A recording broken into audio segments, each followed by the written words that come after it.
Assalamu alaikum. Hello, everyone. Welcome to today's episode of We Rise with Alia. I am actually going live today, and if you're new to this channel, then I'm Dr. Alia Khan, and on this podcast, on this channel, we talk all about faith, feminism, spirituality, personal growth, what it is to be an empowered, confident, strong, but spiritual Muslim woman in today's world, right? And I talk to you from my experience, my life's work, my academic research, and my own views on, why it is that, as Muslim women, we do struggle. Sometimes it's community, sometimes it's racism. It's so many different things that affect us as Muslim women, but that doesn't mean that we've got to just accept all of those things. And there are so many things that we can do to step into our power and reclaim our God-given rights and just generally live as free and joyful beings on this planet, which is what Allah has created us for. Okay, so today we are talking about shame. It's a bit of a heavy topic, but I think it's something that is really, really necessary. Like, we need to speak about it because shame is one of the densest, I think it's the densest emotion to carry. So if you think about emotions each having a specific frequency, right? So the highest frequency, the highest vibration of an emotion is, say, love, right? Then you kind of go down, and the one at the bottom is like you go through all different ones, like fear, guilt, and then like ecstasy, bliss, whatever at the top. But at the bottom, the very lowest frequency, the very lowest vibration is shame. And it's not surprising, really, because even from a psychological perspective, shame is one of the hardest ones to clear. It is one of the ones that creates the most problems in our lives because it is so often unseen. It's an emotion that kind of lives inside us, inside the sort of deepest recesses of our minds, and it lives in our bodies. As we know, emotions live in the body as well. So because we don't want to see the shame, we can't see how it's affected us as well, right? So what I'm going to do is I'm going to read you my recent blog post. So I wrote this, it's on Substack. I've got a Substack. If you want to like read along with it, it's on Substack or it's on the We Rise website. That's we-rise.co.uk. All my blog articles are there. And then, you can sign up to the newsletter so you always get them as well. I think all the links should be below somewhere. And then I'm gonna, so I'll read it out to you and then we'll go a bit more like into depth with it and explain things and reflect as well on like what I've kind of been through myself personally since I even wrote this article. And then of course I would like really love to hear your thoughts and your experiences. Like, sharing our experiences is so important and so healing for women. And maybe you resonate with something that I've said. What are your reflections on these kind of shameful feelings that we have as women, starting right from our childhoods and then into our teenage years and then right into womanhood, and it doesn't leave. So please do share, like, in the comments, and even ask your questions as well, because when you do that, you're actually really helping other women to heal as well, right? Because they read your comments and they're like, oh, it touches something in them, it helps them heal too. And the more that we can talk openly, the more that we can heal and grow and rise as confident, empowered, sovereign women. I love that word, sovereign womanhood. That is what it's all about. Yeah, okay. And also, of course, if you haven't done so already, please do subscribe to my channel. I'm a new channel, but I do have a lot to say, and I am on a mission to, help Muslim women everywhere rise up, step into their power, smash the patriarchy, stop taking bullshit from men, from family, community, whatever, but still not lose their faith, not lose their connection to Allah. So, if you can, give me a like, give me a subscribe, throw me some hype points, share it with, a woman, a friend, a sister, your mum, anyone. It will really help, like the algorithm push me out, and so I would really appreciate that. Okay, so here we go. I'm going to read the article and then we will take questions and stuff. All right. Okay, my thoughts on shame. I've been thinking a lot about shame recently, but before thinking about it, it appeared in my body, in my stomach to be precise. I was thinking about what I wanted to wear to a festival that I was going to, planning my outfit and getting excited about my look for the 5 days that I would be there. And then it came, rising up out of nowhere, deep shame, a feeling of wrongness. It's different from guilt in that it's totally visceral, right? Guilt lives more in the mind, but shame lives in the body. Shame is so hidden, so deep, so buried that we do not always know it's there. And that's what makes it so dangerous. I certainly didn't know that I had shame living in my body. God healed that shit. But when I gave myself permission to sit with it, to witness it, to acknowledge its presence, to get curious about it, and then to breathe and cry through it. Instead of running from it, distracting myself, pushing it down, I was shocked at what it revealed. I have been carrying huge, monumental shame about being a feminine woman. A woman who loves beauty above all else. Hello, Libra rising. I'm drawn to pretty things. I like to beautify places. I love to adorn myself. And yes, I absolutely love beauty, fashion, hair, makeup, jewelry, skincare, all that gorgeous stuff. And my whole adult life, I have been shamed for it, made to feel shallow or vain, or worst of all, fitna. That me expressing myself through my appearance is disliked by God, a punishable sin, and going fundamentally against what it means to be a good Muslim woman, for whom modesty, or do we mean invisibility, is the name of the game, the shame game. Looking back, the shame around my beauty, my body, and my femininity started young. As soon as I turned 11, it suddenly stopped being cute to want to wear high heels or curl my hair, and it became inappropriate. That's where it all starts, really, isn't it? When we first transition from being girls into women at 11, and someone tells us that our bodies are no longer acceptable and that doing anything to draw attention to them is shameful, that we have to hide, be smaller, be less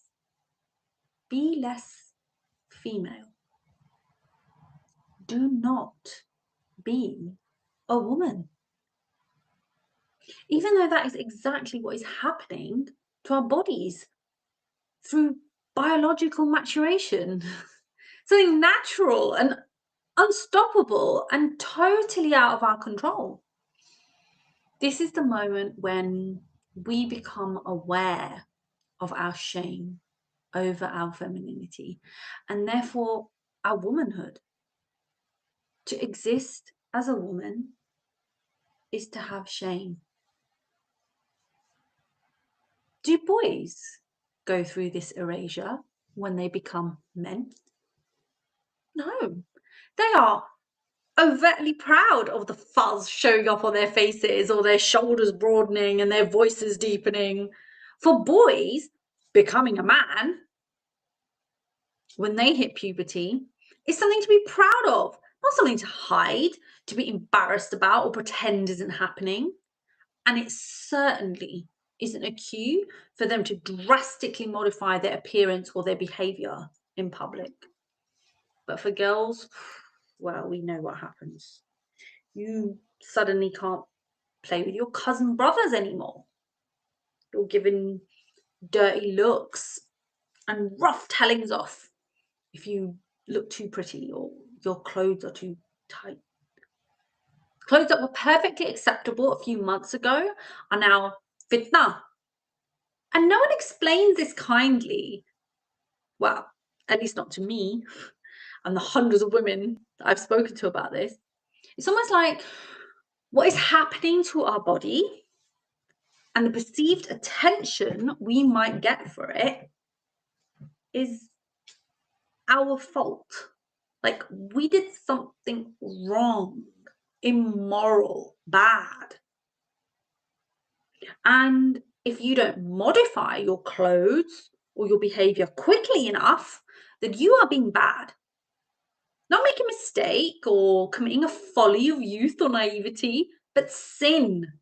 You are doing it on purpose. You're being an attention seeker. You're disgusting. You're cheap. You're shameless. Society teaches us very quickly that we will be punished, sometimes severely, for being too visibly female. We learn it is a man's world, and there may not be space for us in it. And so we learn to hunch our shoulders so our growing breasts won't show. We wear long tops to cover our bum, and we always tie our hair on. We look down and speak quietly so as to not draw unwanted attention from boys. Because if an auntie catches the boy looking at us, we'll be told off, never the boy. I know I'm not alone in this experience because whenever I talk about this in my women's circles, this experience seems to be almost universal. Regardless of the exact age or context, there was a certain point in our adolescence when we became acutely aware of our sex and became ashamed of it. A bit like how Adam and Eve ate the fruit in the Garden of Eden and became aware of their nakedness and felt shame for the first time.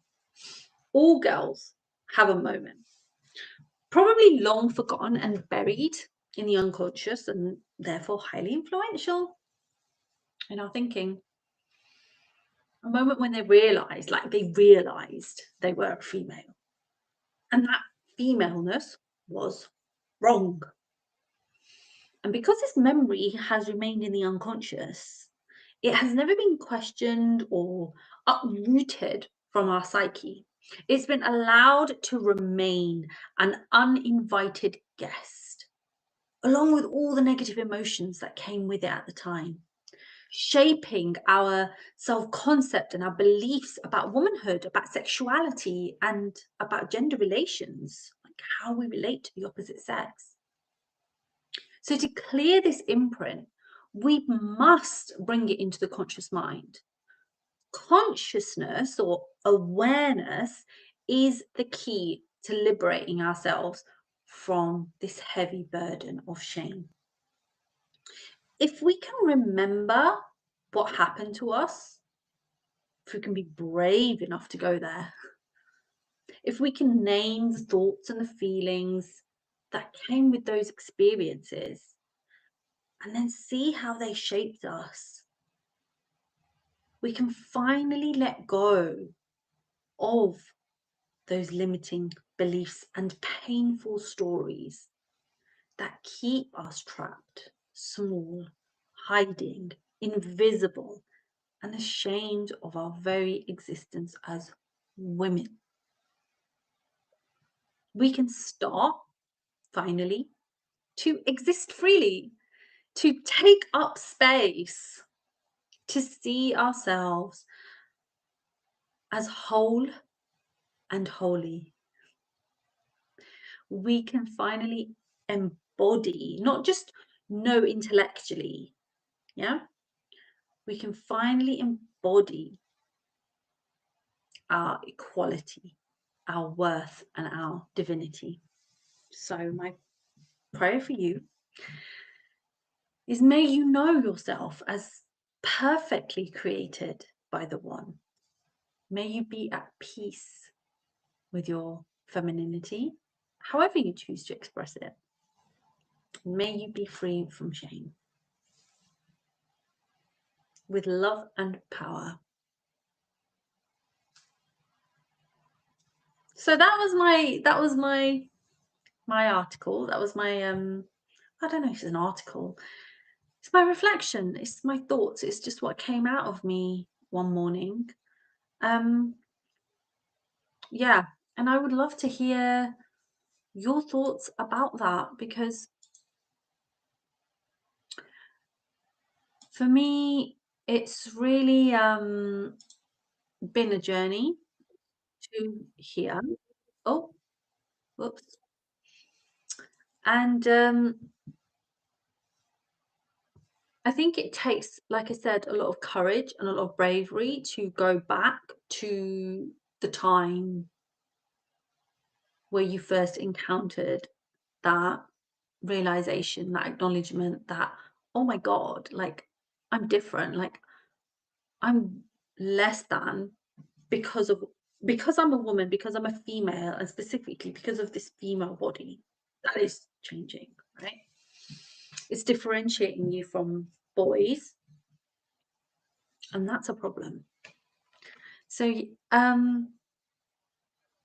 if you've got anything to share about that, please let me know in the comments. Let's talk, because it's really, really important that we as women start to heal from this shame, because it doesn't help anyone for us to keep carrying this very heavy burden. Because what you might not realize is that shame stops you in so many insidious ways. Like, it stops you from taking up space, it stops you from speaking up, it stops you from expressing yourself fully, right? And it stops you feeling good in yourself as a woman. Like, how can you be at war with your own sex? Because that's what happens when we carry shame about our sexuality, about our femininity.